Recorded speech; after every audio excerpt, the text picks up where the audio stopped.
everybody. Welcome to the Voxology Podcast today. Mike Erre here with really the co-host with the co-most, Tim Stafford. And then to complete the Trinitarian kind of formula we've got going today, Susie Lind. Everybody, Pastor Susie Lind. If you're new to the podcast, Susie has been with us on a couple episodes. Susie is an overseer, an elder, and a pastor at the church where I serve, and in some very real ways is my boss. So I am living in sin and disobedience according to many in the kingdom. So Susie, it's great to have you on. It is so great to be here. Oh, Susie. Yes. Wow. So Susie, and you're in seminary right now. So what's your class? Mm-hmm. What's It hasn't started yet. Like a brown belt? I know. It's gonna start in a couple weeks. Okay. And I think it's called Intro to Global Traditions. Ooh. And it's like the primer for all the systematic theology classes that I'm gonna get to take. Wow. So that should be interesting. I'm hoping it will redeem some things for me. Yeah. So yeah, I mean, Fuller is so great. I really trust the people over at Fuller Theological Seminary in the Pasadena, California. They've created a really great program, and it feels very true to how the Bible represents Jesus and God, and also very generous to the people of God. So I really like it. Wow. What's the degree? If you go all the way through it, what's the degree that we will be adding to your Twitter bio? A master's in theology. Yes. For now. Yes, for now. You know, I mean, it could go elsewhere. I mean, who knows? You never know. You never know. I mean, who thought we were going to end up here? Nobody. Not me. Not one of us. Nope.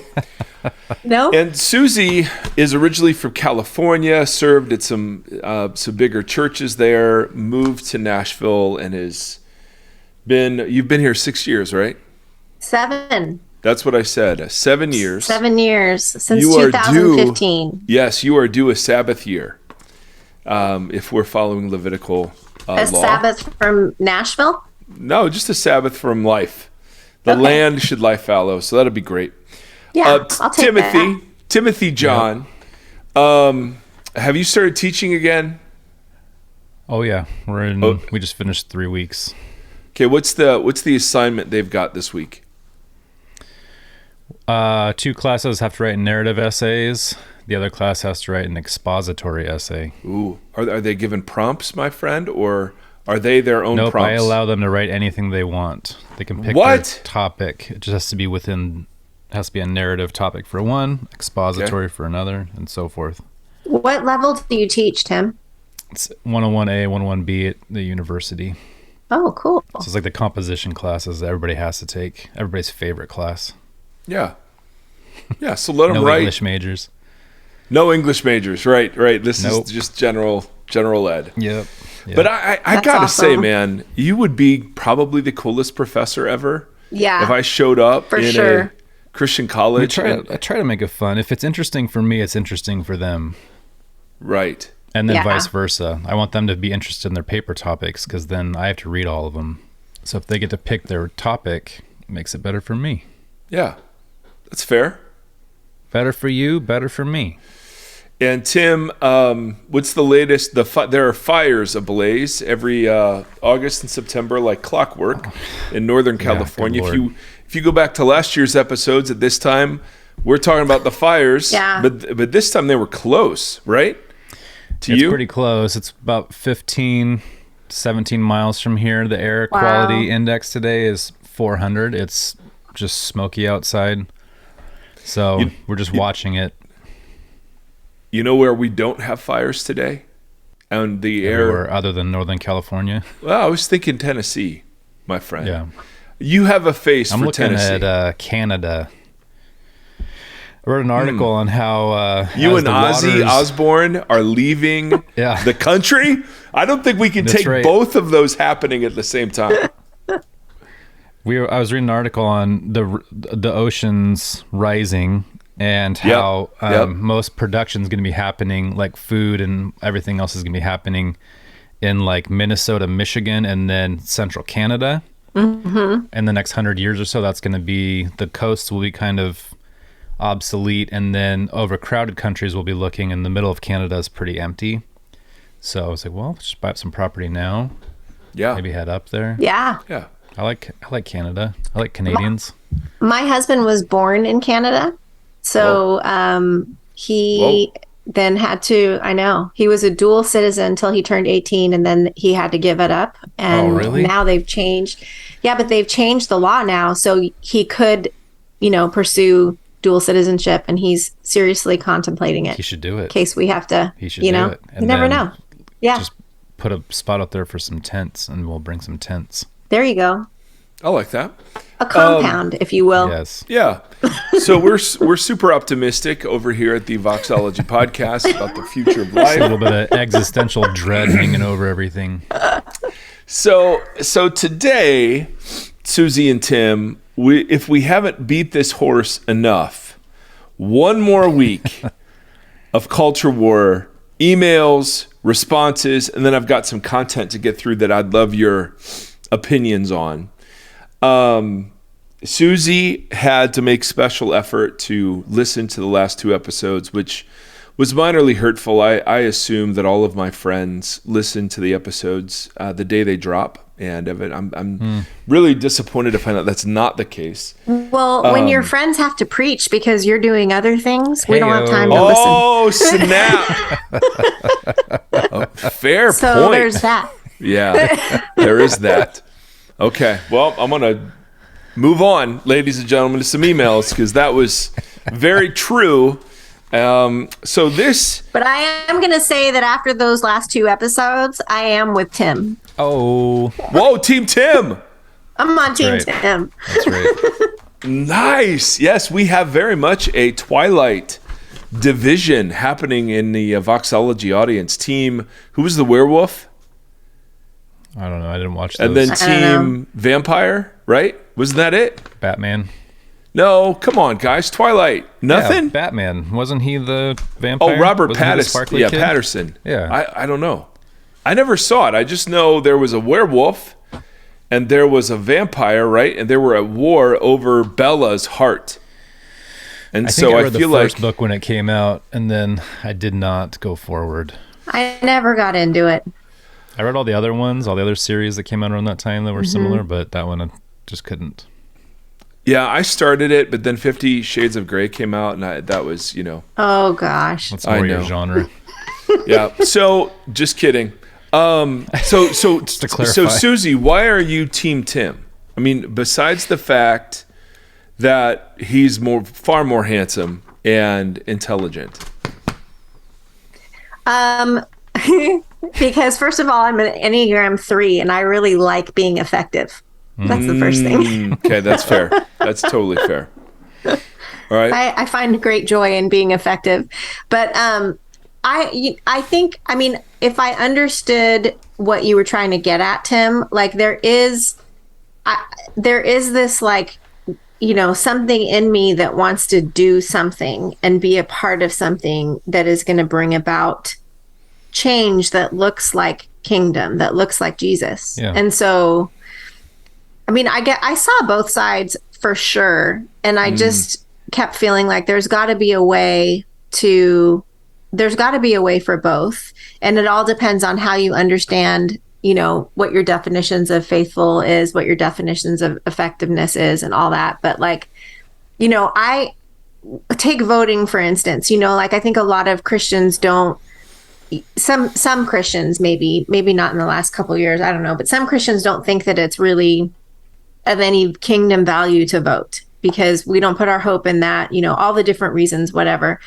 But I actually think it's important to vote. If you've been given a right to vote, and people have fought really hard for the right to vote, especially for certain groups of people, that there is something about doing that is that to me, for me, it is part of being faithful to where God has me and to the people that he has me with. So I vote according to what I think is as close to kingdom dynamics as I can get. But I think it's important to participate in that and to know what the issues are and to know who the people are and to pray for the people and to love the people, regardless of, whatever side you pick.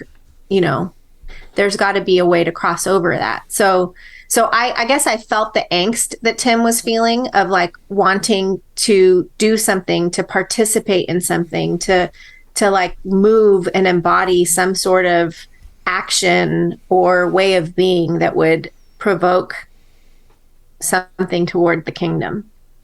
And why is it that involvement in a church, the church, isn't that thing? The fact that it's framed. Where I totally agreed with you on that. Where I wish that the energy was put into the church, but I don't think it has to be either or. I think it can be both. Both inside the church and outside the church. Yeah, I think the people of the church should be not necessarily like, the people running for office or whatever, but they should be the people serving the land and the people of the land, regardless of what position or power they hold, Mm-hmm. Yeah. And when good Christian people disagree over what exactly it means to serve the land, then we find ourselves in a bit of a situation. Yeah. And that's the thing that I think where like we've been so informed by all the rhetoric and the politics and the partisan politics and the culture and the news and we've been informed by so much that we constantly have this feeling that we have to pick a side, that we have to do one or the other. The binary thinking is all over the place, but that's not how it's meant to be. I don't think. Well, okay. First of all, you've raised a whole bunch of wonderful issues, Susie. So thank you. But secondly, it's time to take Tim down a notch. There we go. And we got an email. Tim already does that enough. We got an email from somebody that quoted, "I'm having trouble seeing both sides on a lot of these things." And that was a direct quote from you. That was the subject line. And then he says, "Don't worry, Tim, we can tell." He says, "I've got a couple of critiques and an affirmation, I guess." I love it. He said, "It's interesting to me that Tim is so critical of people co-opting the word woke and the meaning of the word changing. Aren't you an English teacher?" Yes. And the answer is yes, he is. "Is that not how words work?" Not always. "It's similar to me in the way that homophobic and transphobic oftentimes have nothing to do with fear, as the name would imply." That's debatable. "But not affirming the, quote, liberal side of whatever is being discussed." And then he references a Twitter thread. "Kind of reminds me of this conversation. This Twitter thread irritated me, but I couldn't figure out exactly why until your podcast. So thank you, Tim. I think these sorts of labels and broad brushes serve only to other people, casting them with a broad brush to dismiss them. So I am really going to have to work on not doing that in my head before that mindset can alter my actions and reactions. Secondly, the, quote, third way has definitely gotten a bad rap as it's sunk into our culture.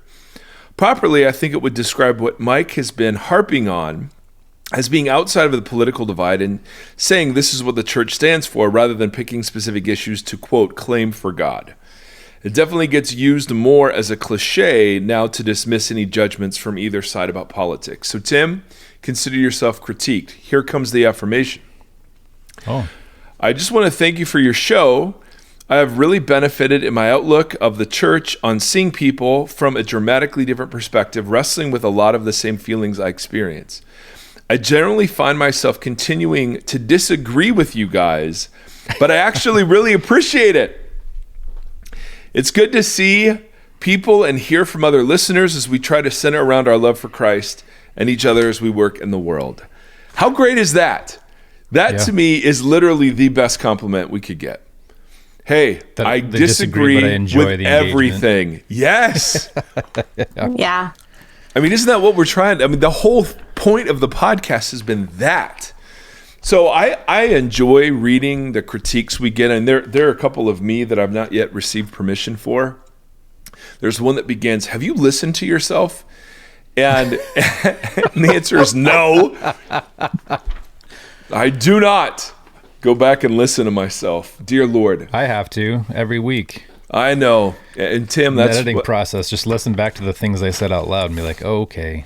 I would hate that. Right? That would be rough. Now, Yeah. here's a couple of questions for the group to chew on from another listener who named himself the other Mike, which I love. Or maybe I'm the other Mike. We're not quite sure. But he says, Mike and Tim, I've enjoyed the discussion of Christian involvement in society over the past couple of weeks. While I agree that a church-first answer to the question, as far as Mike argues, is the place to begin, I also think that the church can and should engage with wider society in Christ-honoring ways, as Tim suggests. Damn it. Here are a couple of questions for the discussion. Tim and Susie, what does it mean for the church as a corporate body to take up the cross and pour itself out on behalf of the world? Sometimes it feels we are saying that culture warring is the only approach to societal engagement, but can the church center the same folks Christ would center in Christ-honoring advocacy? Ooh, that's a good question. What do you guys think? All right, Susie first. Can you ask the question one more time? I could start talking. What does it mean for the church as a corporate body to take up the cross and pour itself out on behalf of the world? So sometimes it feels like we are saying that culture warring is the only approach to societal engagement, but can the church center the same folks Christ would center in Christ-honoring advocacy? So is it possible to engage beyond or through the church in advocacy for the same people that Christ would? Yes. So I would say initially, yes, because all things are possible and the church was Jesus's idea and his plan. And so, yes, it's possible. I think we are at a current place where we find ourselves in a bit of a mess with that, because the first part of the question, as a corporate body, that in and of itself is problematic because there's so much division within the corporate body that it's a very broken and disjointed and fragmented body. So there, where people have there's the differences between unity and uniformity. Like we're not going to have uniformity, and that's wonderful. But there's so much infighting, I feel like, that we've already messed up the whole thing that Jesus said to the disciples originally about being known by their love and him being known by their love for one another. So we find ourselves in a bit of a quandary because we've lost some credibility in terms of being a corporate body that is meant to be poured out to serve the world. So I think the church is to reflect Jesus in a broken and poured out way.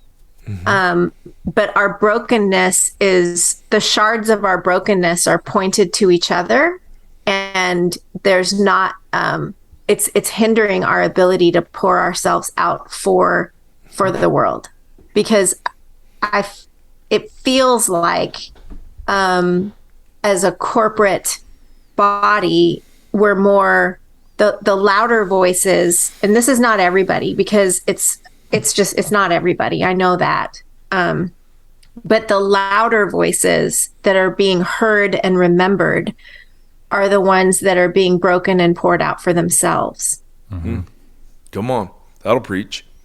And that's really hard. And it's hard to want to be a part of that when there's something in your wiring from God that is meant to be for others. So we're like all kind of at war within ourselves because we're in this place that's not how it was meant to be. And I'm not sure what to do, what the answer to that is, but I know that there is a way, because Jesus said that there was. And I believe him. Nice.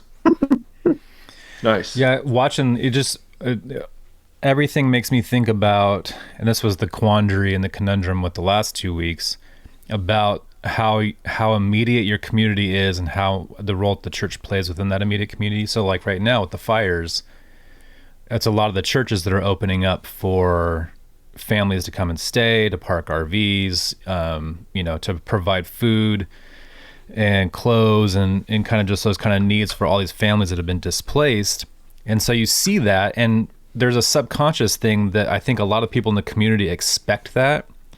They expect the churches to be these safe locations that open up for people, while the more county governmental side is fighting the actual fire.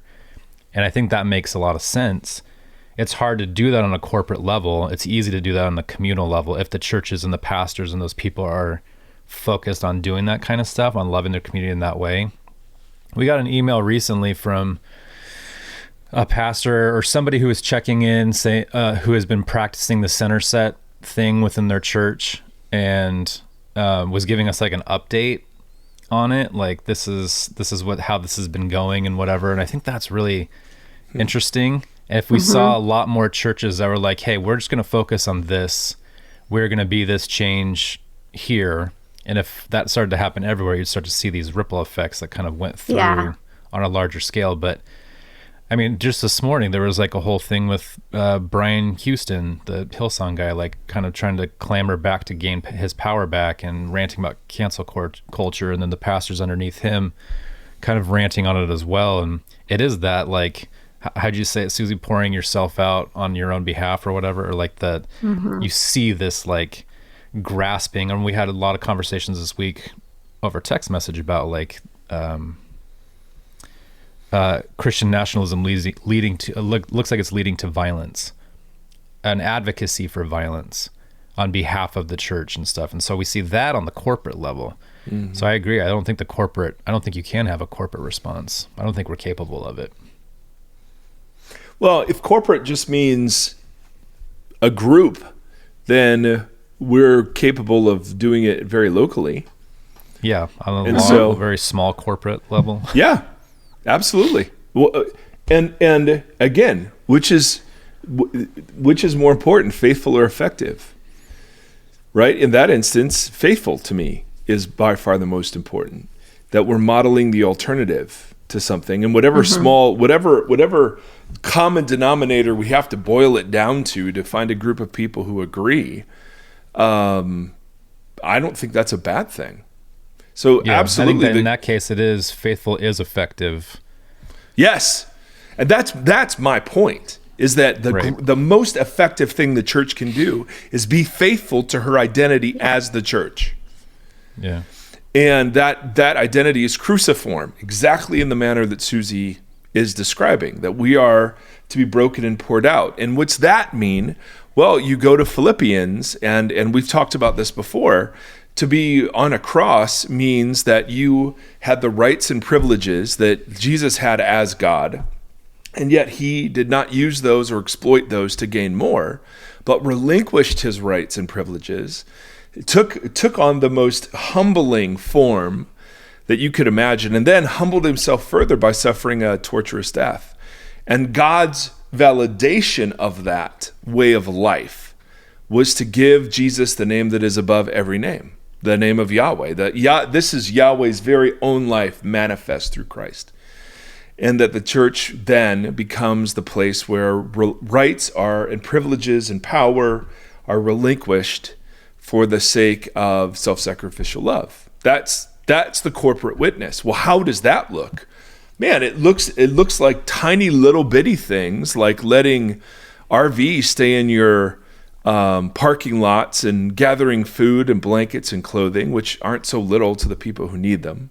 But it also looks like advocating for the things that we see in the Gospels that were closest to Jesus's heart, regardless of how the individual policy positions may play themselves out. We're to be agitators for the poor and the marginalized and the outcast. And, we see that. We see Jesus reminding Israel of that, and I think Jesus would remind the church of that in the same way. So I think whether it's a couple, a family, 3 families, 100 people, 500 people, the number doesn't matter It's the imagination of those people as they look out upon the world and think to themselves, well, the only way we're going to get anything done is through the political process. Or screw the political process. Now, not entirely, because I think Susie's onto something about, we are invited in to participate in it, but screw that hope in the political process to solve this problem. Right. We're just going to start doing stuff. You know what I mean? And that can look 1,000 different ways. I just think what social media does is it makes us focus away from anything local, anything indigenous, anything that's dirty and bloody and earthy, and we just have all of these postures that we proclaim to the world about, what side of the culture war, we think is the right one. And in the meantime, like, our neighbors go unknown, our schools are uninvested in, right? I mean, there are tons of little bitty things that aren't little bitty that churches could do, but just don't, because we've been so captured by this imaginary binary war that we've got to fight. Mm-hmm. Well, it's going to have to, and I've said this before, but in hanging out with so many people who are 18, 19, 20, 21, that generation is so uninterested in the performance, and they're so much more interested in transparency and authenticity. So the hyperbole, which I think is what initially with this whole conversation was pissing me off, is that there is, like, we have a very hyperbolic response to everything as the church. Like, that's where the thoughts and prayers thing kind of like manifested. Not the whole church, but in general, there's a lot of like out of sight, out of mind. We can have conversations about things, but in reality, like, the people that keep talking about, like, these figures who had huge effects on culture, Martin Luther King or Gandhi, Queen Elizabeth, they all, most of these people died because of their advocacy. Right. So it's not a happy ending. Queen a Elizabeth lot of times did not. Right. But a lot of these people that we talk about on both sides, that both sides will kind of lift up for their own reasons, those roads mostly ended poorly for people. Yeah. And so hyperbole doesn't take you to that place. A lot of times the being involved does. Yeah. And so it's not a romantic, we're a very romantic culture. It's not a very romantic idea, especially those of us who grew up in the 80s. Well, and a lot of us who have been instructed that the meaning of life is to do great things for God. And it's like, God does great things for God. Like, I mean, I love what Paul says, make it your ambition to live a quiet life, to work with your hands, and to be at peace with everybody. Well, let's start there. Yeah. Right? Yeah. No, I think that's interesting. So what effectiveness does, our love affair with it, causes us to have to define meaning, value, significance in terms of great things for God, when I don't see that invitation anywhere. Yeah, it's numbers, results. So what I hear you saying is the invitation is to be faithful, and in our faithfulness, God will be effective. Dude, Susie Lind, tweet it. Tweet that, somebody, right now. See Mike straight to social media. I want to see it. Yep, I want to see it straight on social media. That's right. We're going to change the world through Susie tweets. And yes. That's exactly right. That's exactly right. And I think that is dripping off of the pages of the New Testament when Paul is addressing the church. I mean, even when Peter says, live such good lives among the outsiders that though they may accuse you of doing wrong, they may see your good deeds and lift up God. And you're like, what an invitation that is.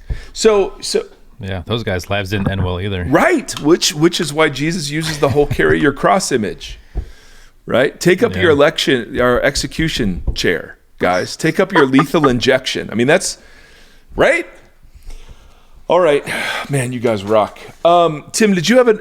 But there is, like, just the last little thing. Like, there is so much. It's just like I'm thinking out through all this as we're talking about it. So this is all very well thought out thoughts. Like, I instantly start thinking of things like gerrymandering, or there's just like, there is still so much discernment involved in how we navigate I just don't want people. I feel like we're always in so much danger of just becoming idle, and prayer has become something where it's like, well, yeah, I did my part. I thought about this in conversation with God, period. And where there is discernment and there is ways of making sure that people aren't taking advantage of other people just because of the way the system works, and we should be aware of that. And when we do go to the booth, we should know that this is these votes that is just a dot on a piece of paper do have ramifications and effects on the lesser than in the community. For sure. So I just want to always kind of hold discernment in the top of like every conversation. Yeah, absolutely. And that discernment is best done in community, for community, right? Yes. I mean, it's not just me sitting down, thinking about what I'm thinking. It's well, I'm a 4/5, so that's where my best things This happen. is Enneagram talk. Is with ladies the shades and gentlemen drawn and the doors locked. And Tim, has Mike told you that he's a 5? Are you? Did you take the test? I thought you were an 8. I have been tested through the metal of Susie Lind and our staff team, and they have determined, and I've since acquiesced to my identity as a Enneagram 5. So for those of you for whom that means something, now you can typecast me in all the ways. But I have a 4 wing, so I'm going to insist that I am the most unique and special 5 that there is. So it's going to be awesome. Are you convinced that you have a 4 wing? No, I'm not. I don't even really know what any of that means. So I trust you, Susie, to kind of guide me through that. I love this. This is the same gentleman, and I'll pick this up because we got some stuff to get through. But he says, "Where is this church of which Mike speaks? I agree that the church should model a different way of being in the world, but where is this happening in the U.S.? My understanding of the ideal in the New Testament is that the church should cut across lines of age, race, socioeconomic status, and that the new way of Christ is displayed in the practical spiritual unity displayed by members of these different spheres of life. Yet, the church is divided along those lines very often. This being the case, how do we go about the corporate witness that Mike suggests? In one sense, the church is the first answer to the question of how the church should gauge in society." And then I love this line. "In another sense, the church is the primary obstacle to its own faithfulness on that account." Boom! Man, you win the statement of the day right there. I love that. Go tweet it, ladies and gentlemen. Well, I think it is happening, and I think you'd never know it's happening because it's not sensational. And I had a conversation with a guy yesterday who is one of our participant in our community, and he was just asking, I lost my thought. What were we just talking about? Where does this kind of church exist? Yes. And he's like, the only churches in my area are all white churches. And he's like, well, what do you do with that? And I said, well, I mean, obviously there are other options out there in the kingdom that we can go explore, but there are different kinds of white churches. There are some white churches that are very much willing to engage in the beginnings of the practices that would make their community hospitable to people who are not white. And then there are churches who don't do those sorts of things. And so I would very much be on the lookout for churches that embody the beginnings of practices that hold out the potential for hospitality towards people who have not traditionally been served by that body, as at least a first step and a way to say, well, do we talk about racial disparities? Do we talk about economic disparities? Not because we've politicized these issues, but because they're central to the Old Testament prophetic witness and central to the concern of Jesus. And if the answer is no, well, okay, then great. If we're content just being a majority culture and a majority culture, okay. If we're really interested in seeing the church grow beyond that, then there'll be signals that churches will send out about that being the case. And so I think there are churches that are doing this. Absolutely. Well, And I would add to that too, like, does that church exist for itself, or does it exist to help the people that gather there go and bear witness in their lives where they may not be, in a majority white situation, or it might be more diverse in their workplace or their kids' school or even their neighborhood, even though all the people that come to their church are white. Yeah. Yeah, that's really good. That's right. Because we have to kind of stop confining church to place where we gather on Sundays. Damn. Yeah. See, that's my shepherd right there. That is my overseer right there. Now, ladies and gentlemen, great. Tim, did you have one you wanted to get to, or do we want to kind of move on to move forward? Okay. All right. So I want to run some stuff by you guys, and I'd love to see what you think. Partially, one of the reasons why I want to run this stuff. Is this a pyramid scheme? Yes. Have I got an invitation for you both? How would you like to be your own boss? How would you like to work from home? How would you like to make up to $10,000 a month by simply investing in a few people? That sounds great. Yes, actually. It does. So Tim that actually feels like my job, except for the $10,000 a month. We could change that. We could absolutely change that. Totally. So sorry. No, sorry. So Tim sent me a TikTok was it a TikTok or an Instagram? I don't know. It was a video of a guy who was saying, hey, I'm really concerned about the rhetoric being used by some of these very public socially conservative figures, who seem to be laying a theological groundwork for justifiable violence against people with whom we disagree. And what he talked about, your buddy Sean Foyt saying something. There was a few articles that were out there, so it wasn't just like he was responding to these voices that were saying these things. Yeah, and these are, I'm sorry, these are political voices or no, that's Christian the point. Leaders. Okay. Yeah. That's the issue. And I know, like, Christian nationalism has now taken on the same stigma as woke it's like, we just throw the terms around. Okay, great. But there is an idolatry that has been clear to anyone with eyes to see, that consists of the fusion of a vision for America that defines itself in Christian terms. And so I was reading that Rolling Stone just had an article about the GOP nominee for Pennsylvania's governor. So these are not fringe people anymore. How there was a Zoom call a week before January 6th, where and we have a transcript of the recording, and it was this political figure, but I want you to notice the language that he uses to talk about politics. He was on a Zoom call that was organized in order to install Donald Trump or Donald Pump in the White House. All right. So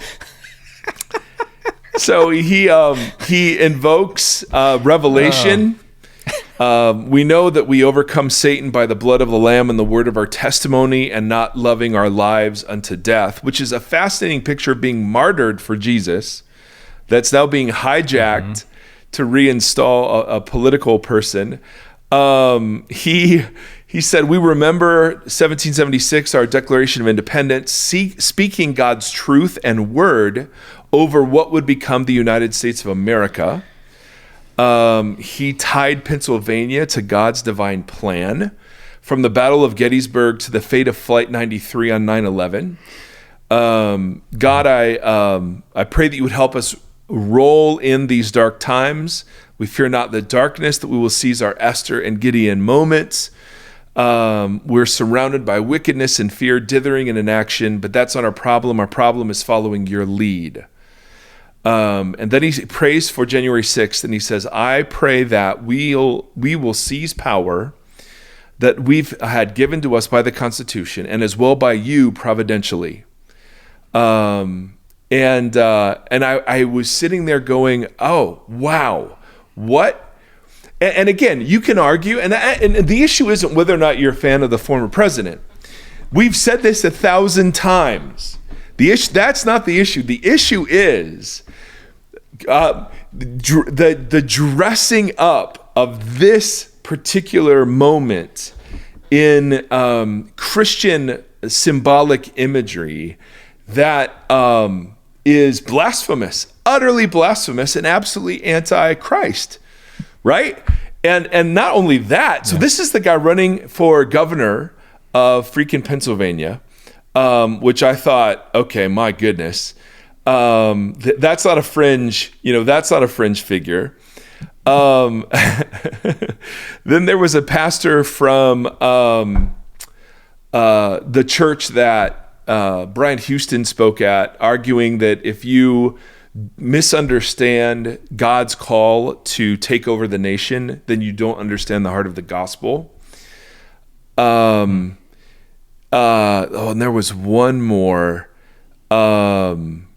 where Eric Metaxas was comparing the January 6th to the Holocaust and the persecution of patriots in both instances. And then Governor DeSantis, who is not a minor fringe figure, quoting Ephesians about the armor of God, right? The armor of God, but he swaps out the schemes of the devil with the schemes of the left. And, brothers and sisters, there is a culture war that Jesus did engage in. It wasn't the culture war about what to do with Rome. It was the culture war about the corruption of Israel. And I'm using that term like pretty loosely, but there is a culture war going on in the church that we've referenced, where this sort of dynamic isn't, and I know people want to just write it off, but it's gaining traction, and it gains votes, and it influences Christian imaginations about what it is to follow Jesus in this present world. And so, we may all be sick of talking about culture war and the faithful church's response to it, but this isn't going away. This rhetoric is not going away. It's heating up. And I think we are in dire need of Christ-like, cruciform-shaped communities that stand against not the world, but for the sake of the world, stand against the idolatry that has captured the imaginations of some among us along political lines. And obviously this doesn't happen on one side, but my tribe certainly falls in line with one side over the other. So I want to marinate a little bit in some texts, and I'd love to know what you guys think. So please interrupt, please talk me down, please scream and disagree and whatever else. And Susie, if I need to be fired, it can happen right here. We could have it live for HR. Now, you guys up for this? Yeah. Your face Let's do it. Your face is. If Mike gets fired, do I send my resume to you? Or? Yeah, that'd be great. Okay. We're actually looking for a children's pastor, Tim. So if you want to be a kids pastor, yes, we'd love to have you. He already is. He already is at home. He doesn't need to go anywhere for that. So Jesus was engaged in a culture war of his time, and the culture war, as we all know, and we've talked about this before on the podcast, had to do with what do we do with Rome. Imagine if America was taken over by Al-Qaeda, and people were being tortured by having their heads cut off. And you would walk down certain thoroughfares throughout our country, and there would just be piles of heads, sitting along the street. There was the desecration of all the political and religiously symbolic monuments of Judaism. And in fact, they very easily viewed the Roman Empire as an agent of this great Satan. What were you going to say, Suze? Well, I mean, isn't that actually the fear that a lot of people have? Yes. But I want to, that's exactly even right. down to the Al-Qaeda bit. I mean, I remember a couple of years ago, people sending videos around about ISIS and how they were going to come and destroy us. Totally. Yes, exactly. So that was it wasn't just a fear in first century Israel. It was what was happening. Yeah. And to be God's chosen people and to have the place where heaven and earth meet, and Yahweh, a record of Yahweh's faithfulness in overcoming all the foreign armies. And yet we live in this ridiculous and blasphemous set of affairs. The Jews were tearing themselves apart about what to do in response to that political situation, right? As we know, the Pharisees put their hope in the resurrection. And the resurrection wasn't just life after death. The resurrection was the symbol of God's entire program to purge Israel of foreign invaders and to restore Israel at the head of the nations. Forgive Israel's sins and place Israel back into its original vocation. And so the Pharisees put their hope in resurrection, and that's why they insisted on righteousness and holiness, and insisted that the rules regarding Levites and how they ate meals would be applied to the common people of the land. I mean, it was a huge deal. And you had people that were Sadducees who held political power, who gained a great deal of wealth from being in cahoots with Rome. If you can't beat them, join them. And then you had Essenes who, they hated the corruption of Jerusalem, and so they literally went out into the desert and formed their own sort of monk-like communities. You had zealots who 40 years from the time of Jesus will provoke Rome to war. Now, this is all familiar, and we all kind of have this background in view. I have a question, though. I need some clarity on. Yes. Can you talk more about the Pharisees' hope being in the resurrection? Yeah, so when Paul in the book of Acts is sitting before the Sanhedrin, and which is made up of Pharisees and Sadducees, he says, I've been put on trial because of my hope in the resurrection. And a dispute breaks out that allows, him, I don't remember the exact circumstance, but to get out of the trial, at least its immediacy. So resurrection was a shorthand way of talking about the Jewish hope of the Old Testament, which included peace on earth, which included the Messianic age, but was also included a Davidic ruler who would come and purge Israel. And so resurrection stood for the age to come, of which life after death would be a part, but bigger and more significantly for the political situation, Israel's enemies would be defeated at the hand of Yahweh. Okay. And so resurrection was the shorthand, or N.T. Wright will argue forgiveness of sins was another shorthand way of talking about that final return from exile when Israel is back in the land fully as Israel with Yahweh as their king. And so Paul uses this shorthand in Acts when he talks about because of my belief in the resurrection, I'm being persecuted. And the Pharisees all kind of rise up against the Sadducees who denied the resurrection, but not just the resurrection of life after death, but they denied the resurrection in the ways the Pharisees understood for all of its political implications. And that's why the Sadducees were just fine collaborating with Rome. They didn't have that same sort of eschatological urgency that the Pharisees did, that God would come to their rescue. Does that make sense? Yes, that's helpful. That's a great question. Thank you. No. Excellent. So Jesus was very much in the middle of a nation that was roiled by how do we respond to this political thing where we've lost our country. And the reason I try to paint it in those pictures is because the way Jesus responded to the politics of his day obviously becomes super instructive about how we respond to the politics of ours, because the same options are still being advocated for, right? There's the Anabaptist notion, for which I'm quite, sympathetic, of we just need to be faithful. We just need to be faithful, right? We just need to be faithful. There's the sort of Christian nationalist movement. Well, We need to take back our country, doggone it. And if that means force, whether it's through legal systems, force through political systems, force through the appointment of judges, or force through military, or at least armed force, we're willing to do that. We have folks that that simply, in the name of Jesus, seem to kind of float along with wherever culture's going and want to baptize that in either direction. And we have folks that advocate the Benedict option. We should withdraw into communities where we can just sort of put our heads down and obey God. And so I see a great deal of similarity between the options, the old creation options that are available to us in response to our political moment, and the options that were available to Jesus and his followers regarding the politics of his day. Does that make sense? Yes. Okay. Sorry I'm doing so much talking, but I want to get to, I want to do all of that setup to say there were times in the Gospels where the political power of Rome and the messianic community of Jesus intersected. And those are so freaking instructive.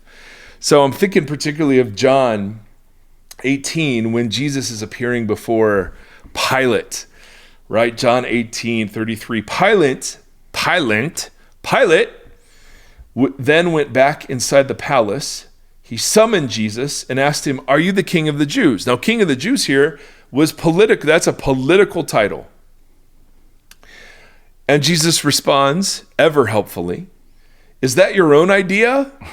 Or did others talk to you about me?" Which I just love. I just love it. "Am I a Jew?" Pilate replies. "Your own people and chief priests have handed you over to me. What is it that you have done?" And then I love this. And this would make a great bumper sticker. "My kingdom is not of this world." Boom. Tweet that. Also would make a great brand for a clothing company. Yes. Yeah. That is confused me forever. It's like, what is now? That is how you start a revolution, ladies and gentlemen. You take a Bible verse and stamp it on some stuff.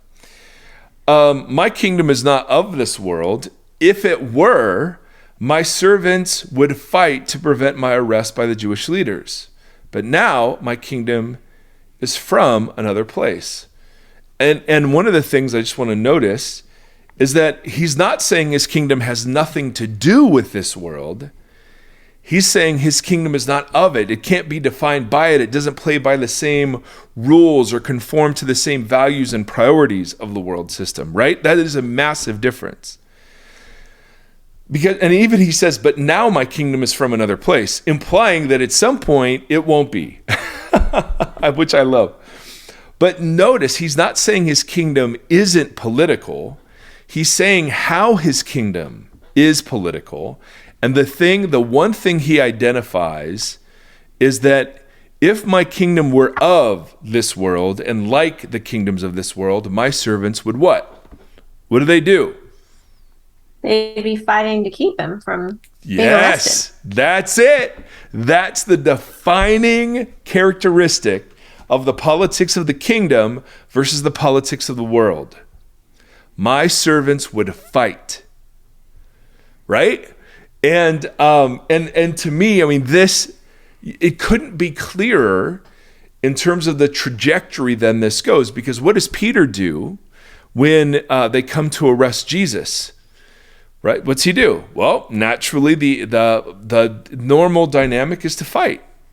Exactly what Jesus said doesn't characterize his followers. Are you connecting this to the whole idea or the whole sentiment or vibe or whatever it is where we Christians feel like we have to protect Jesus, that we have to protect Christianity? I am. Is that where you're going with this? And more, yes. Okay. Yeah. I just wanted to make sure I was tracking. Well, no, thank you. Thank you. It is wonderful to have, and again, I'm sorry I'm doing so much talking in this section, but I want to set a table for a conversation, and this text seems really central to me. So the word fight doesn't mean just violence, but it's the application of power towards a specific outcome, and that power can come in many different ways, right? You can have manipulative power, political power, legal power, military power. You have the power of example, the power of influence, the power of love, right? So we're not talking about fighting literally, although certainly Peter did that, and many Christians are willing to do that. But we're talking about from a place of fear, having to rush to protect, hold on to, demonize, and label others in order to protect something. And it could be God, that could be the country because we're God's chosen people. That could be, what I'm trying to do is directly undercut the rhetoric that I just read from those people with the words of Jesus himself. And I know a lot of our listeners are already here, but I don't think we realize how mainstream, at least not all of us, how mainstream that sort of language has become. And it seems like it's just intensifying. And I think there is a role that the faithful church has, not in concerning itself and being dominated by the partisan politics, but by presenting an alternative to, quote, other Christian political practices and definitions that I think expand the kind of the world's imagination of what the Church of Jesus should be. Does that make sense? Yes. Yeah, and it's also a really good warning, because even if we think we're in the, place where we get it and we're doing it right or doing it faithful or whatever, we all have the propensity towards this. Totally. We're all susceptible of doing the same thing with our, trajectory going in a different direction or whatever. We probably do it protecting. Yeah, I mean, like when we say that's not Jesus-like, Totally. and that's not how I see the Gospels, and how can you? I mean, I had a friend tell me yesterday. She's like, I don't understand how anybody can read the Bible and be a Republican. Well, I know a lot of really great people who are Republican, but she just doesn't see it that way, and so we all have that propensity to want to protect what we think is righteous. Yeah. Yep. Okay, so and fight for it. I'm trying to take everything you're saying and look at it today. First of all, the stuff that you were referencing was like, well, I want to figure out how to discern this because I think this is really important. And the discernment is important to you. It is, but within this context, so I sent you that interview with on Holy Post, the Bob Roberts guy. Oh my gosh, I just listened to that this morning really too, and I loved compelling, it. Compelling, very scary conversation, right? So he goes and has been Hold on. Can I interrupt this for a second? Susie, what you're saying is that I had to ask you to listen to the last two, but you voluntarily and excitingly listened to the Holy Post. Is that what I hear you saying? Yeah, because they had Bob Roberts on there. Okay, first of all, it's Bob Bobberts is how his name works. It's Robert. And secondly, he is a great guy. Okay, and he's a ahead. junior, so he's a Robert of a Robert. That's just a lot. Oh! Wow. I'm seriously I am so fascinated by that man's ministry and the way he does. And he's a pretty conservative guy great. too. So So he's worked amongst extremist groups, and the conversation they were having is how much Christian nationalism is way down the road already on the path that every one of these extremist groups have taken in other countries. And he's like, we're in trouble. And so he's talking about the conversations, the lives he's lived with crazy Islamic terrorists, different things like that, right? And saying it's a 40-year process or something to that extent, and we're really way far into that already. That's a cause for concern. Yeah. And he's just no one realizes how scary this is. So in the conversation of that, I thought that was an interesting thing, because it's what we're talking about. It's not just these people have a crazy belief system. It's this is what prompted this whole thing 2 episodes ago, was as people fight for power, and now we see violence growing within the rhetoric of that, this is a really big cause for concern. So within what you were just saying too, when I think about who America is or who we are within that conversation, we are kind of Rome within that scenario, right? I mean, so the way that we approach things being taken out of context or whatever is a little bit different than what like we have to really think about what Jesus is saying and then discern and apply it to how we, right? Because that's always our problem, right? I'm whatever is a verse out of context, whatever you're saying, as you always say, like I can do all things through a verse exactly. taken out of context. So we do that with everything, right? Well, Jesus said this, so then it's like, well, who was he speaking to? What was he speaking about? And then what can we discern from that to our situation? So I'm trying really hard to be like, okay, in this scenario that you're setting up, and the section of scripture that you're using to talk about that, where are we now? Mm-hmm. How do we take that and look at the current situation? How does the church navigate the current American system that is now starting to advocate for violence and get extreme on some cases, on a very whatever, but that is the platformed voice, obviously, because it's the loudest voice. So how do we do what you're saying within this context? Yes. And to what Susie's saying, without demonizing or becoming self-righteous in the process. Yeah, because that's not even doing it. Because then anyway. you've stopped being faithful. It's an old creation dynamic. Yeah. You're now back on the original spectrum of options that Jesus resisted. So the analogy I'm trying to draw is the passion that people had for Israel and the debates about how that should be handled can map overly simplistically, but map nevertheless onto certain political options that we have about America when we think America is going the wrong direction. Right? And progressives think it's going backwards, and conservatives think it should go backwards, and there we go. Giddy up. Because I'm trying to discern, what does it mean to be faithful? And so I'm saying that the defining characteristic of the followers of Jesus is that they don't fight. Now, that doesn't mean they don't resist, right? Because we've talked about creative resistance. Yeah. But that they don't fight. They're not getting off of their crosses in order to hold on to or protect something, right? But we can protest in a cruciform way. We can provide the alternative in a cruciform way. We can vote in a cruciform way.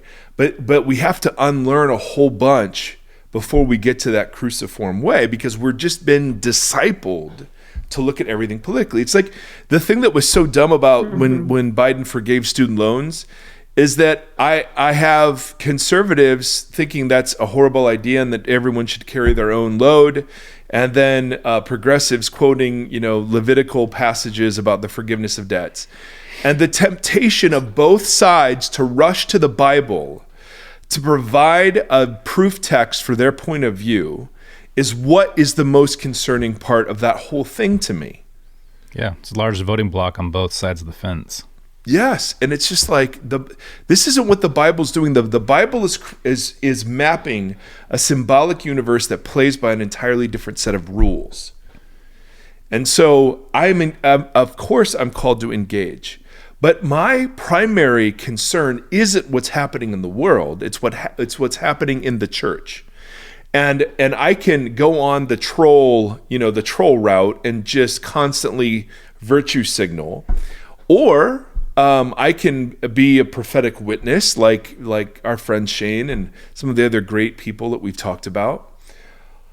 And or I could be part of a community that seeks to be faithful, that seeks to rid ourselves of those hypocrisies, to put off self-righteousness, but does have a vision of Christian faithfulness that does not include fighting to get our country back or fighting to make sure the other side doesn't win.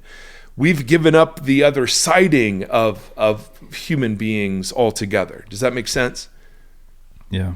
Yeah. So I think, and this is exactly the conversation I wanted to have. So thank you. I love presenting some stuff and then just reacting a little bit to it to go, okay, but what's that mean and look like? Because the reason power over becomes so attractive, whether you're Peter or whether you're, I don't know, the Pharisees or whatever, is fear, right? Even when we talk about the rise of Christian nationalism, it's very easy just to succumb into kind of fear mongering and then fear responding, and we want to continually hold out that there is nothing so important that getting off of our crosses should be an option. There's nothing so urgent, right? And I know that is such a unpopular opinion to hold, because I don't think it is. I think it's a really misunderstood opinion. Okay, that's fair. I think you've been saying that, and I think a lot of people have been emailing in saying like, "Oh, that's compelling. What does that mean?" You mean the getting off our crosses or not getting off our crosses? It's a metaphor. I mean, so it's, people are like, okay, that sounds cool. What? So in the current society, what does it mean in a practical sense to stay on your cross within this conversation? Great. All right, and what does it mean to get off of your cross in this conversation? Yes. I'm holding up notes with red scribbles.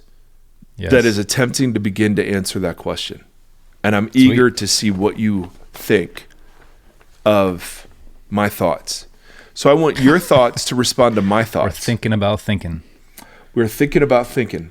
Because there's one more text that I think is really determinative for this, and it's the text where the two brothers ask for positions of influence and significance when Jesus comes to his kingdom, and the others were indignant about this. And Jesus speaks of power here directly, right? He says, that the rulers of the Gentiles, so all of the kingdoms of the world, lord authority over the people under them. And their high officials exercise authority over them. Not so with you, right? Instead, whoever wants to be great must be your servant.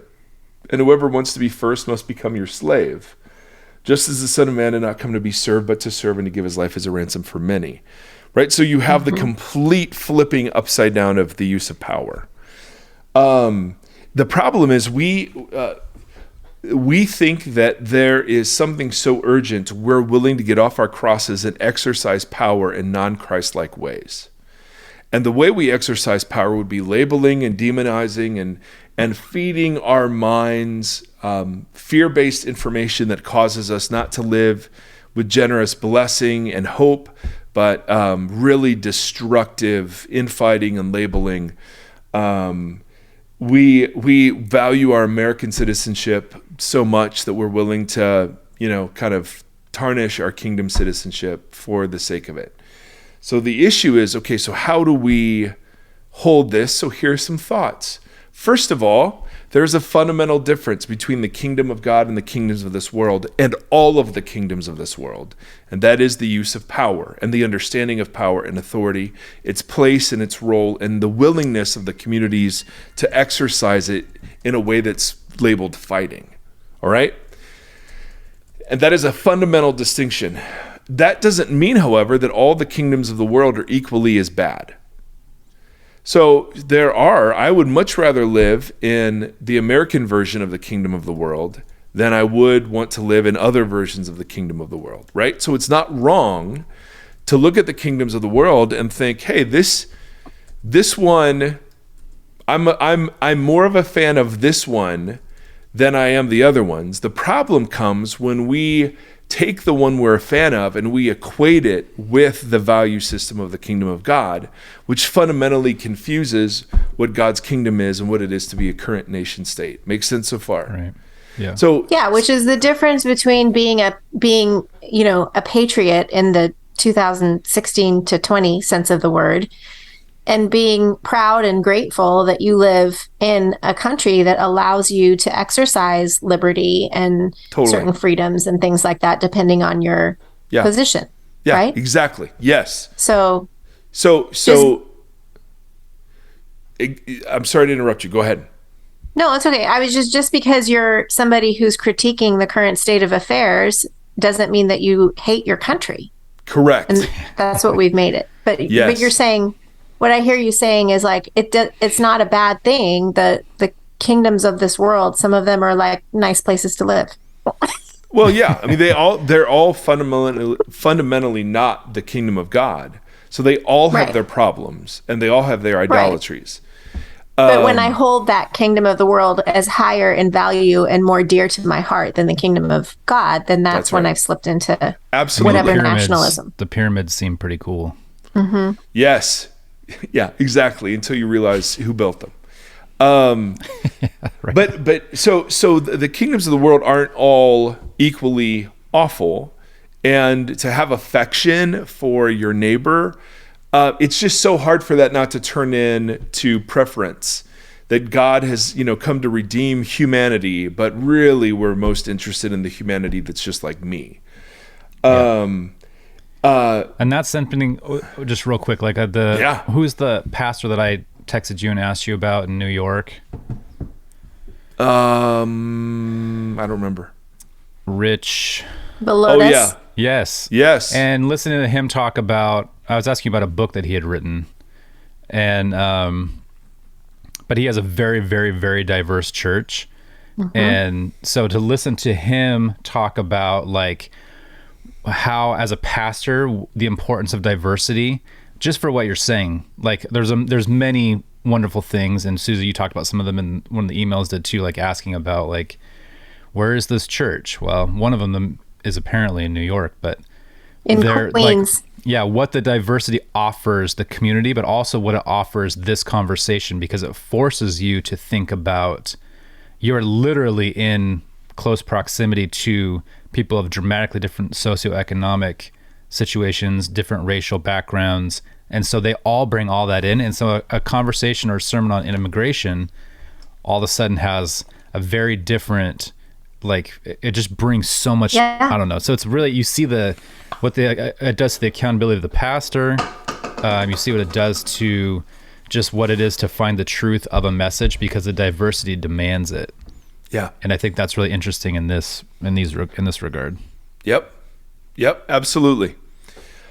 So point one would just be, hey, there are many different versions of the kingdom of the world, and some of them are better than others.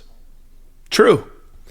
But, and this is the no duh statement, but it's so important. Jesus did not come to tweak the kingdoms of the world or to dress up the kingdoms of the world or to give us the perfect version of the kingdoms of the world. He did not come to give us a new way of having power over at all. So the hijacking of the Bible to endorse any version of the kingdom of the world is already out of bounds. Yeah. Because what Jesus is doing cannot be mapped on any political spectrum that human beings have conceived of. Absolutely. So this is a radically different way of understanding power, authority, leadership. And so we can sit back and we can say, yes, hallelujah for the American version of the kingdom of the world. And we're grateful for the freedoms that we have and the sacrifices that have been made, utterly and absolutely. But to start rummaging around the text that tells the story of the kingdom of God, looking for Bible verses that validate specific policy proposals, I think is such a huge hermeneutical mistake. That is not at all what Jesus is doing at all. And Israel too, right? I mean, we're not, it's so American the way that we kind of rummage through the Bible looking for verses to sort of reinforce our opinions. So that to me is the biggest point, is that Jesus isn't coming to offer another version or a better version. And that's why the disciples ask him in Acts 1, hey, are you going to restore the kingdom to Israel now? Like, okay, all this love your neighbor stuff and love your enemy, that's great, and appreciate you dying and coming back to life, but now are we going to do the resurrection, like the rest of it? And his answer was, nope, see you later. I'll give you power. You'll be my witnesses, which is the same word as martyr, interestingly enough, to the ends of the earth. Okay, cool. Third point, our ability. How many points are you going to make? That's a great question. All right, let's do 2 more, and then we're done. Okay. I think, Susie, you spoke for the entire Voxology audience when you asked that question. Well, I have things to say back on point 1. So. Oh, well, go. I don't have to get through all these. No. I want to hear point 1 thoughts. Well, I mean, I've still got John 18 open right here, and well, I'm like, giddy up, Susie. I'm sorry you felt like you had to save it up. No, I wanted it in real time. I was like waiting for the, because I like hearing what you have to say, but It's interesting to me that moving on in the passage, in the conversation with Pilate, he says, for this I was born, and for this I came into the world, to testify the truth, period, full stop, you know? And then he says, like, everyone who belongs to the truth listens to my voice. And I think that's so interesting because, you know, if he came to embody the truth, he came to witness to the truth, to bear witness to who God is. He embodied everything that is true and lovely about God. It's just that right there, it speaks to the way that we cherry pick and we find our side, and then we find where in the Bible supports our side. The thing that I was thinking about when I was listening to the last two podcasts, when you were talking about coming off of our crosses, there is this interesting thing to me that in different streams of Christianity, people kind of hold on to like a part of the identity, but not the whole entire identity, right? So remember how like it was really cool to say like you can't have a resurrection without a crucifixion? Yeah. And like, you know, people loved Jesus on Sunday, but they didn't want to talk about Jesus on Good Friday. And I think it can be the same the other way too. Like I think the people who tend to be more you know, pursuing the power and the, you know, and this is, I recognize that I'm completely like typecasting and painting with a broad brushstroke here. But the people who tend to be like the Dominion theologians and things like that, they tend to be more charismatic and focusing on the power and the resurrection and all of that stuff, right? And so they embody that part of it. But I think too, like we have to be careful that when we focus so much on the cruciformity of Jesus, that we also embrace the power of the resurrection, but that we hold them both together equally, and we hold them both together as valuable. And I think when he says that he's come to testify to the truth, he's saying both. And so if you only hold on to one without the other, then you miss what the other has for you, for us as a community, what God is trying to say to us through the other thing, whether it's the cruciform life or being a people of the resurrection or whatever it is that is the most that rises to the top of your vernacular when you talk about your faith and you talk about what kind of community you are and when you talk about what kind of faith you have. So that's what I think is so interesting with the power grab, because he's saying, it seems to me, and I could totally be reading this wrong. I mean, I did not prep for this. I'm just looking at the pages on the text.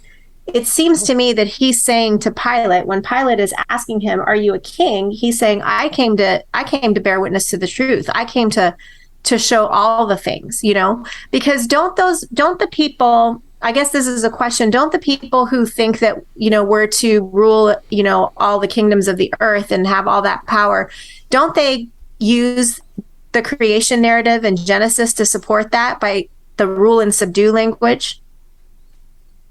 Yeah, partially for sure.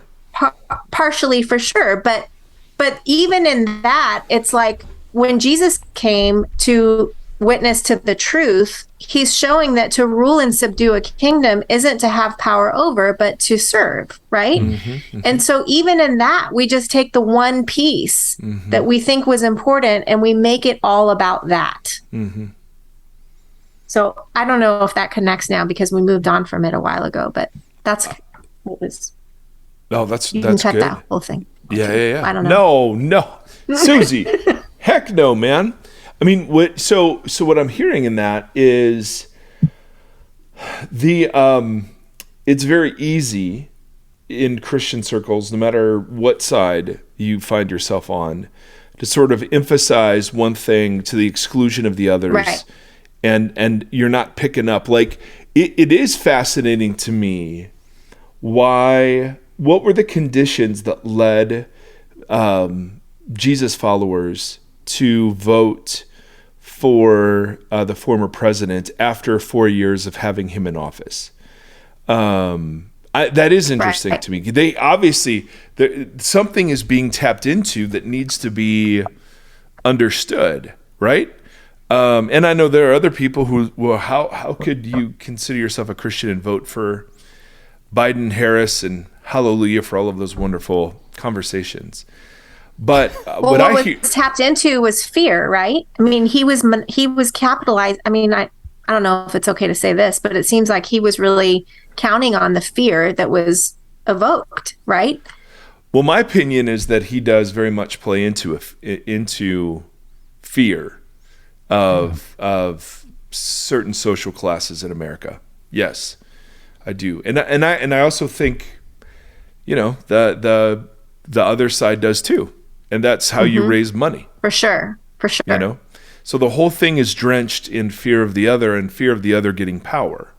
So we have to take power because this is what the other side will do if they get it. And not all of the caricatures of each other's sides are wrong. I mean, there are those voices out there that seem to say, yeah, if we did get power, this is what we would do. I'm trying to get us off of that entire way of having a conversation to say exactly what you're saying, Suze, that when politics comes up, the thing I want populating my imagination is the church. The counter can be, well, okay, but there is no perfect church. Exactly. Yep. That's exactly and precisely the point. That's the call to faithfulness right there. See, and I'm trying to translate all this in real time to apply it, because what you're saying, the political system is practical. There's an issue, you vote for it. Yeah. If enough people vote for it, it happens. End of story. Yeah. But you're right. Like, it is even that process is a power over process almost at the base level, right? You're like, there are two sides. You vote the yes majority or no. rules. Yeah, you vote. Exactly. There are two ways to vote. Just by definition, so in looking at operating in a world that is that way, what is the practical way of being like Cruciform? That's another rhetorical state or idea that we use, and we start to, the more we use them, they just become, they become nouns instead of verbs, right? Like they change their purpose in our conversation. The practical elements of being cruciform and not practicing a power over dynamic within a culture that does that in a practical way. Does that make sense? Absolutely. That seems to be like the rub, the missing whoop. Yeah, the rub. Well, it's fascinating, Tim, because point number 3 addresses that directly. Man, we're really for how unorganized we are, this is fairly organized. First of all, it's divine. It's not unorganized. You're organized. We don't know where you're going. There's a piece of paper on that desk with red pen all over it. Yeah. Yes, that's true. That's on the other very side of true. the country from me. Well, the air quality is clean and no fires here, buddy.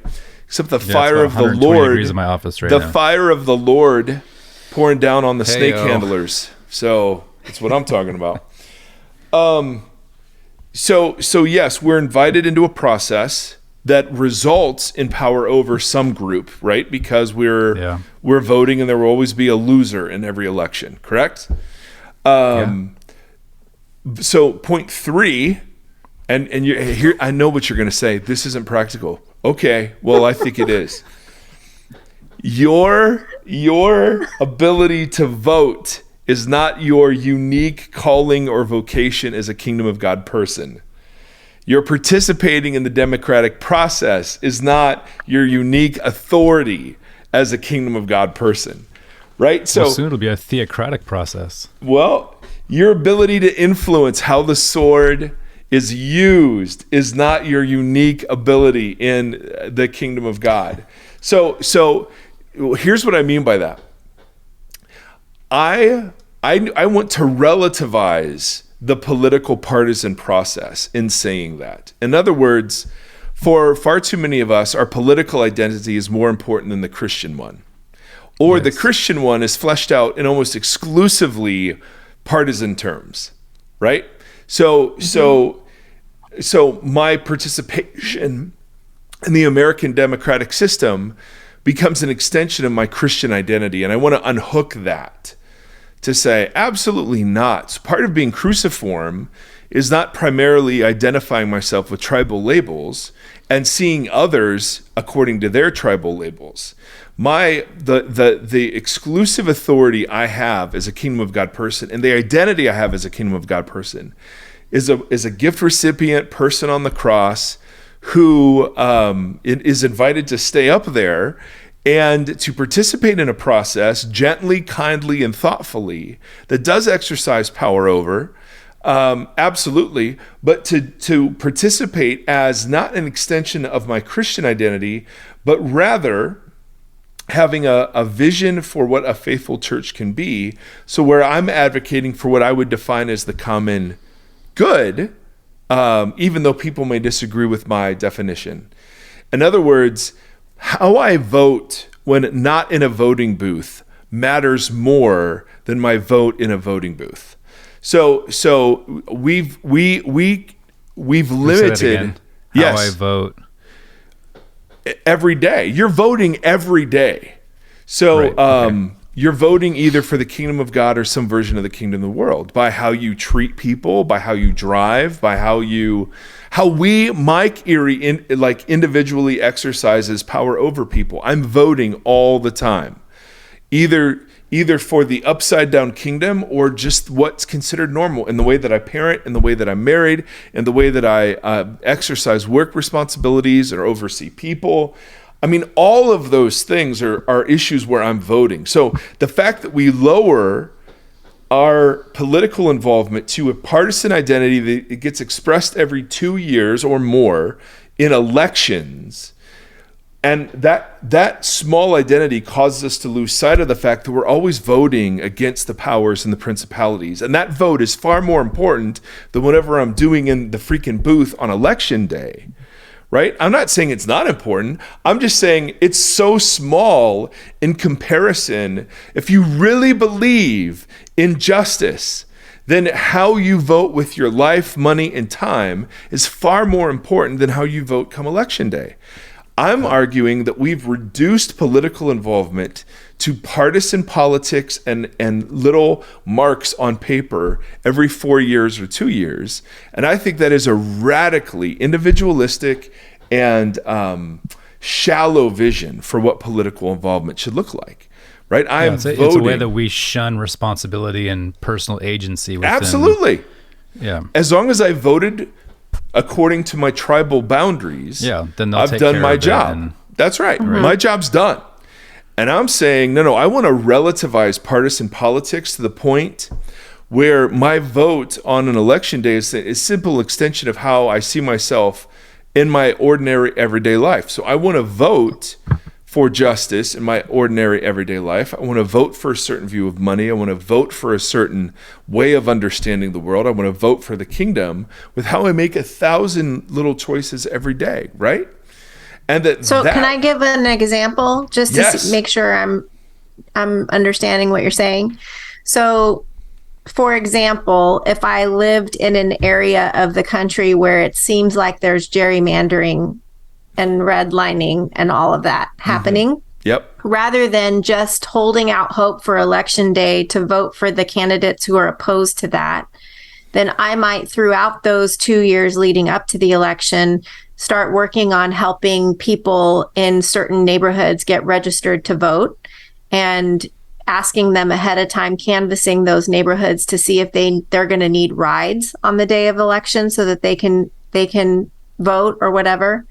Like that would be one example of that, right? Or if I'm living in an area where there's lots of book banning and a lot of distress over public education, then maybe I show up to school board meetings with cookies, or I, write letters to teachers and I write letters to teachers and librarians, encouraging them, or I have a neighborhood like reading club on my front lawn, or something like that, right? Are those like the examples of living it outside of just the voting booth, but like being a person who engages other people with kindness, with the things that I think matter and might reflect. I mean, those particular things, some of them might reflect the kingdom of God, some of them in their specifics might not, but right. Well, it's the practicality of the Sermon on the Mount. So like when you said the cruciformity of Friday and the power and whatever of Sunday. Like and I think those are really interesting because that's the way I thought about the Sermon on the Mount and then the new creation stuff. One was like the cruciform practicality of how do I live amongst other people and how do I do it well. And then the other one's like, hey, there is a power entity thing happening, and there's a really solid relationship between those two things, but they require different I'm not sure what the word is, but you know what I mean? Like I living every day in a practical way of like what was the Sermon on the Mount advocating for? And doing that in between all these things. But then there's the power of a kingdom that is here and now that is also part of the conversation. So there is these two different spheres that require a different, I don't want to say practicality or discernment anymore. So I'm trying to think of different words now. I need a thesaurus for these longer conversations, but I think that's really compelling because it does require, like when you think about the center set church stuff, that is what you are kind of, Mike, just advocating for, is like, this is what that was talking about. How do you make a place for everybody to feel safe and invited, but then also how do you live amongst and love the people within that? So they are not othered, so they're not boundaried out of things, whether that's physically with gerrymandering or that kind of stuff, or just relationally amongst the community. Yeah. Any posture. I think that's compelling. Yeah, any posture that invites me to see myself as over another. Yeah, even is out of bounds. Gift giving gift giving, sympathetic, totally. self-righteous behaviors that are just existential drugs to make me feel better about having money or whatever. I mean, like any of that stuff is automatically out of bounds. If we're coming under people or alongside people to serve and to bless, regardless of whether or not they change or whatever, then now we're cooking. Yeah. And I do think there are very practical ways. I mean, those are great examples, Susie. But I'm also thinking of churches that don't leave poor neighborhoods but stay. And white churches that partner with those churches, let's say, or like, I mean, it can be as big or as small as all of those sorts of things. I just want to, and this is the biggest of the 4 points. We cannot give the impression that my opinions about how the kingdoms of the world should be run are prerequisites for entrance into the kingdom of God. And that's exactly what we've done. That to be a Christian just means, everybody. But particularly in my tribe, to be a Christian means to be a conservative Republican. And I'm talking as a child of the Reagan and Bush years. That was just assumed. I never thought to even question it. It was just in the water. And so as I've grown up and have questioned it, and I've realized, oh, well, that's actually not the case. That represents the pollution of the Jesus witness in such radical, harmful ways. I don't know that it's recoverable at this point in America. I mean, I don't, other than just at a very local level. But the idea that I somehow endorse that a Jesus follower has to hold these partisan opinions on things, good Lord, that is death. Yeah. It's so interesting because in the last week I've had 2 conversations with people in my neighborhood. One was the guy that I ran into when I was walking, and the other was just this morning with the cashier at the grocery store right up the street. And both of them have also moved here from California. And so I just started asking them like, oh, how long have you been here? And both of them, just sort of freely gave me all of their, like, they've been here for this long and they came here because they're, both of them said political refugees, that all the values in California are not their values any longer. And they don't like seeing what was happened there. And they're so grateful to be here because they love God and and guns. And the lady today said, I love God and I love guns and I love my freedom, and it was interesting because the conversation started with me saying, oh, I'm from California too. Yeah. But they never asked me, neither one of them ever asked me a question that would, out of any curiosity as to whether I agree with them, you know?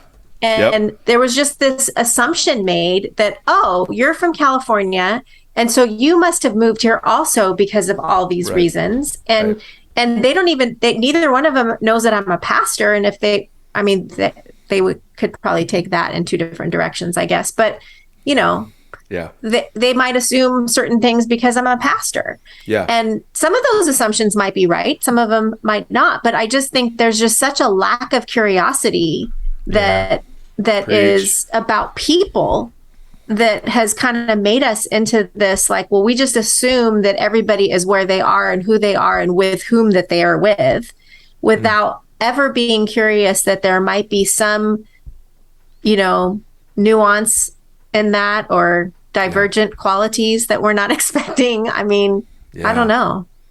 That's really good. That's really good, Suze. Why don't we end on that? We'll let Susie, Susie will have the last word. You want to go for another hour? We could, and our audience would hate us. This is so long. It is. It is. It's not normally this long, is it? Nope. Tim's going to do his magic and cut all the... Well... Yes. Yeah, the file I gave him last episode, I forgot to turn the recording off, so it was like 5 hours. And who knows what he heard. Probably some tickling of Seth. I'm not going to lie. That happens. Dad? Yes, son. Yeah, there is a lot of that. There is a lot of that. Oh, Susie, thank you. We just think you're the best. Thanks for having me. Oh, man. Sorry about my little tirade on John 18. I think that was good. No, that was great. I'm bummed you didn't interrupt. Well, I don't have the thoughts fully formed, but it really was what I was thinking about a lot. This is just a question, not for the podcast, but I guess for further understanding. I think when you grew up well, whatever.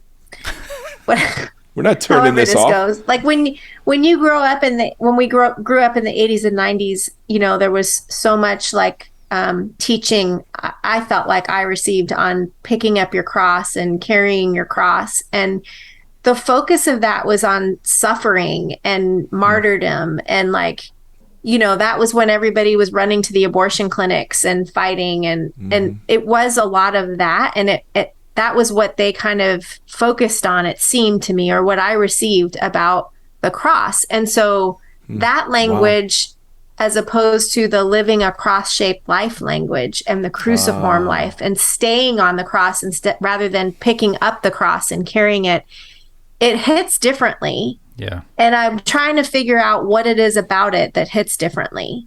And I don't know if it's because the focus on suffering was incomplete, because Jesus ended up on the cross because of how he served people. He suffered that week for sure, but he ended up there because of the way he served people.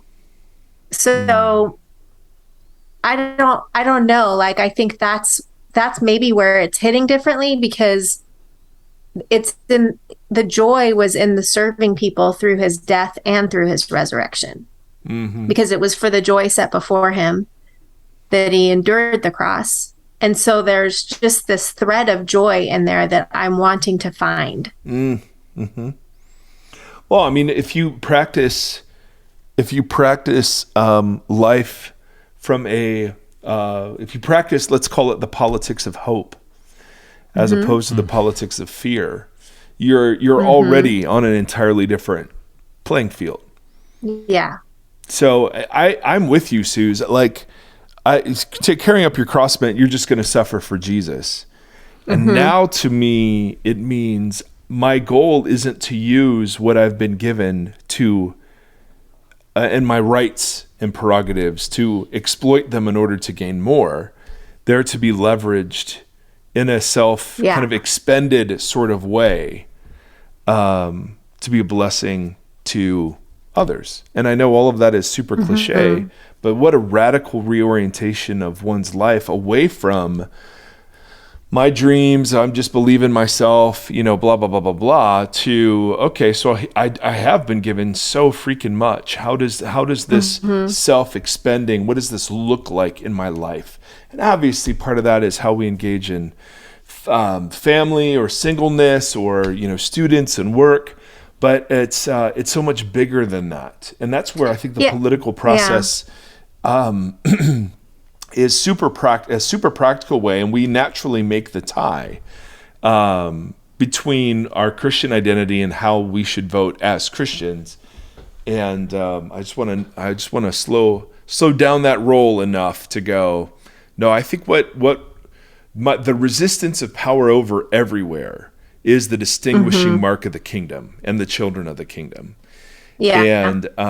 And so is it possible to vote in a way that you're voting for the marginalized and advocating for? Absolutely. But your vote at that point it's not your identity. It's a simple extension of how you live against the powers and principalities all the time, realizing that every kingdom of the world, behind that kingdom sits the powers and authorities, right? There is no perfect expression of the kingdom of the world, even though we prefer the American one.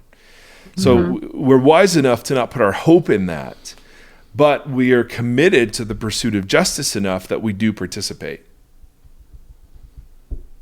That's all I got. And we're done. Yeah. We're done. Put a fork in us. Susie Lind. You can follow Susie Lind on the tweets and on Instagram. Tweets. Yep. So find her there. Back to social media again, Mike. You're just like the number one advocate. I'm a monster. I thought you were quitting social media. Oh, I am. The plans have been in motion for a very long time. So it's a slow roll away.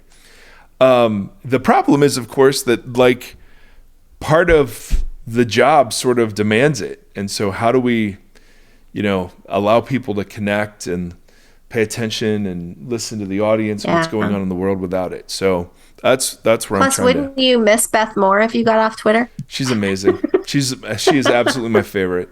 I've never seen someone like become a pastor of a zillion different people from every different denominational background imaginable. Totally. Oh, so good. Yeah, she's pretty amazing. Through not fighting back.